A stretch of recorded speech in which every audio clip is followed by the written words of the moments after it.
Ya, ini pasca gempa kemarin cuy.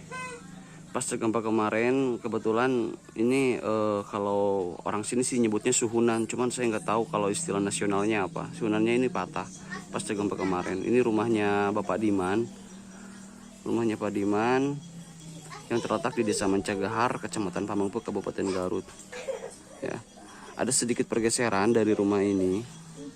Ya, kalau terlihat secara jelas, kalau terlihat secara detailnya seperti ini, mungkin sepertinya tidak terlihat tidak terlalu parah ya. Cuman ini disinyalir kalau misalkan datang gempa susulan, ini rumah ini jadi agak miring ke kiri. Jadi dikhawatirkan kalau misalkan datang gempa susulan akan terjadi hal yang tidak diinginkan atau katakanlah ambruk lah ya. Karena memang ada sedikit perubahan dari bentuk rumah ini setelah terjadi gempa ya. Dan yang paling parah ya ini suhunannya jatuh patah, jadi patah kayak gini cuy nih.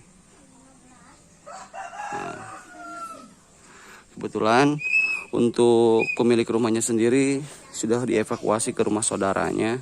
Jadi rumah ini dikosongkan dulu untuk sementara. Rumah ini dikosongkan untuk sementara karena takut terjadi hal-hal yang tidak diinginkan, dikarenakan usianya sudah lanjut dan sakit juga cuy. Udah sakit. Ya. Ini juga sama kelihatan. Ini udah agak doyong, itu juga sama ya. Wungnya juga udah patah. Dan itu si genteng-gentengnya juga udah pada roboh karena mungkin usuknya juga udah patah kayaknya. Jadi kalau misalkan si para pemilik tidak segera dievakuasi, ini takutnya terjadi hal-hal yang nggak diinginkan dan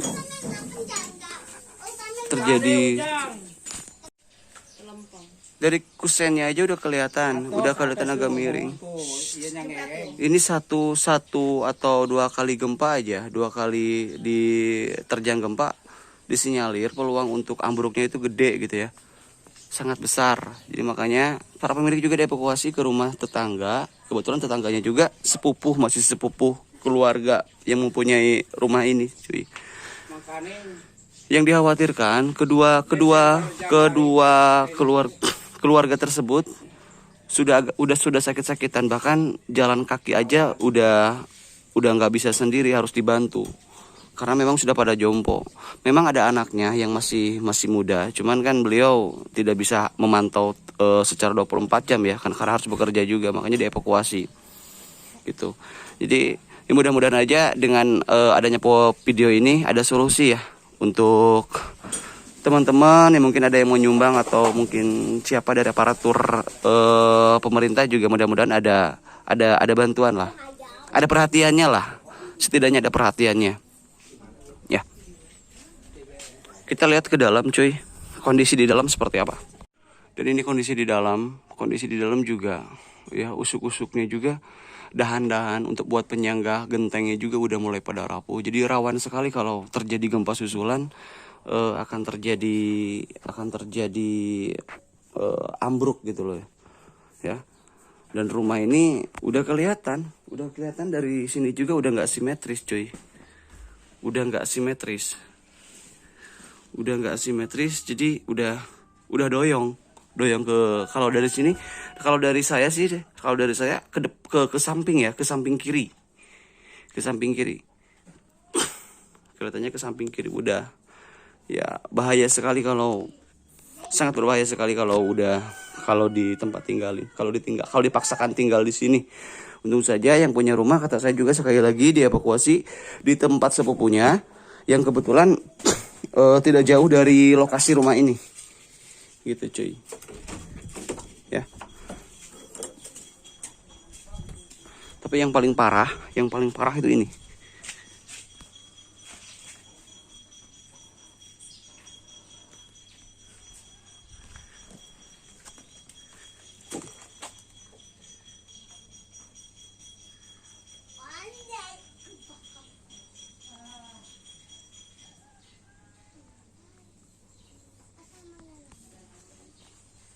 Jadi seperti itu cuy. Pasca gempa tersebut rumah itu sedikit ada pergeseran, sedikit ada kemiringan ke kiri gitu loh. Nah, yang ditakutkannya kalau misalkan ada gempa susulan, dikhawatirkan rumah itu tidak tahan lagi menopang atap yang ada di atasnya gitu loh. Si dahan-dahannya itu sudah tidak mampu lagi menopang karena memang sudah ada pergeseran, sudah ada perubahan dari sebelumnya. Secara sepintas gitu loh. Cuman hanya atapnya yang patah saja. Cuman yang ditakutkannya itu ya pas ada gempa susulan, dikhawatirkannya. Karena diprediksi kalau misalkan terjadi gempa susulan seperti kemarin 6,4 skala Richter seperti kemarin, diprediksi ya, saya juga menurut para ahli dan maksud saya menurut para ahli itu menurut para tukang ya, ngobrol-ngobrol sama para tukang dan warga sekitar juga, ini kayaknya rumah ini nggak bakalan kuat lagi nopang deh. Nah, jadi ditakutkannya kalau dipaksakan si para pemilik rumah tidak dievakuasi atau dipaksakan tinggal di sana, pas terjadi gempa susulan, terjadi hal-hal yang nggak diinginkan. Jadi bahaya banget gitu loh ya, cuy. Nah ini cuy, ini rumah sepupunya yang tadi kata saya. Dan ini pemilik rumahnya, Ibu Oom, istrinya Pak Diman, sama Pak Dimannya sendiri. Ya kata saya juga tadi memang kondisinya memang sudah jompo, sudah sakit-sakitan juga. Jadi kalau misalkan dipaksakan tinggal di sana sangat riskan sekali gitu loh ya. Memang ada kata saya juga anaknya yang masih muda. Beliau juga mempunyai anak tinggal serumah juga. Cuman nggak bisa dipantau 24 jam karena beliau harus kerja juga gitu loh. Nah ini anak-anaknya yang lainnya juga udah nggak ada di sini, udah nggak tinggal serumah, pada jauh-jauh di kota Bandung. Makanya dievakuasi langsung di rumah saudaranya, sepupunya. Ini rumah juga nggak ada yang tempat tinggalin, cuy. Kebetulan sendiri juga, kosong rumahnya, jadi dimanfaatin buat evakuasi. Alhamdulillah banget ya, ada solusi gitu loh. Ya mudah-mudahan nanti setelah